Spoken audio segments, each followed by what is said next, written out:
खजदार के बाहर एक पुराना ट्रेन स्टेशन है जिसे रेलवे जंक्शन 29B कहा जाता है। यह स्टेशन कई साल पहले बंद कर दिया गया था, लेकिन स्थानीय लोगों के अनुसार रात के समय वहां कुछ ऐसा होता है जो समझ से बाहर है। आधी रात को ट्रेन की सीटी। 2009 के बाद से वहां कोई ट्रेन नहीं आई, मगर स्थानीय लोगों का कहना है कि कुछ रातों को 2:15 बजे ट्रेन की सीटी और रेल की आवाजें सुनाई देती हैं। पटरी पर चलते कदमों की आवाज।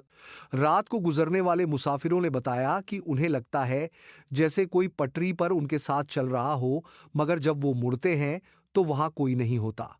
पुरानी वर्दी वाला रेलवे गार्ड। कुछ चश्मदीदों ने दावा किया कि एक रेलवे गार्ड पुरानी वर्दी में दिखाई दिया, जो हाथ में लालटेन लिए सिग्नल दे रहा था। जैसे ही लोग करीब पहुंचे, वह गायब हो गया।